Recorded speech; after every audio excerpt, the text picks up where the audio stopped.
And Catalonia's former leader, Carles Puigdemont, has been granted freedom by a Brussels court, at least temporarily. He's in fact free to stay in Belgium. He has the decision given a momentum to Carles Puigdemont's independence campaign.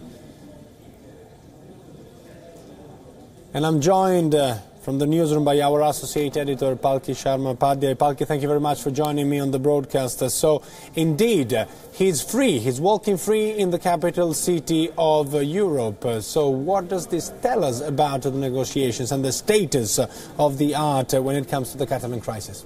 He's free until the court has come to a decision. Basically, he's free to remain in Belgium until the court has heard the Spanish allegations of rebellion against him, which basically means that he's also free to campaign for independence for the election that is scheduled for the 21st of December. And that is a breather that Puigdemont certainly needed because he is hoping to revive his political career, if that is the right term.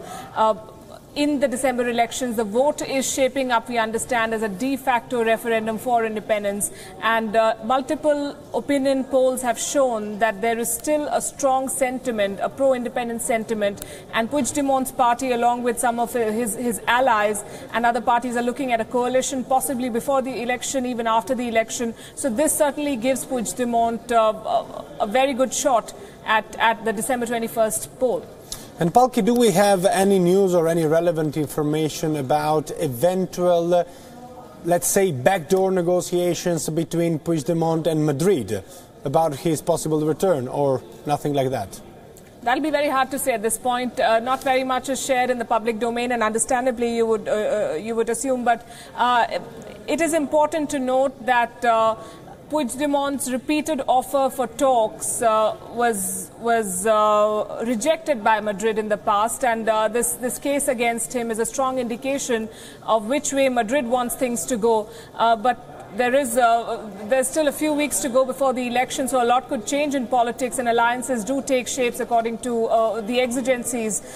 So we do not know if they are going to be talking, but at this point what we understand is that Carles Puigdemont is looking at campaigning for his party, for his alliance ahead of the December 21st election, and he's been given a breather of sorts by this court in Brussels. So basically, as per what we are given to understand, there is the possibility that the court takes, because the election will be on December 21, so that long can the court take to actually look into this matter in Brussels, I mean? It'll be hard to comment how long. I mean, if you compare it to the Indian courts, it can take forever. But what the Brussels court has basically said is that it is going to hear the Spanish side of allegations of rebellion against him. If there are talks in progress between Mr. Puigdemont and Mr. Rajoy's government, then there's a possibility that the Spanish prosecutors will present a watered-down argument, which makes it easier for Carles Puigdemont to return to his country, contest the election, and take it forward from there. But if Madrid is going to dig its heels in and say that we want this man prosecuted on charges of rebellion. Remember, he's been charged on very serious crimes, 5 of them, including rebellion. So then that makes it that much more complicated for Puigdemont.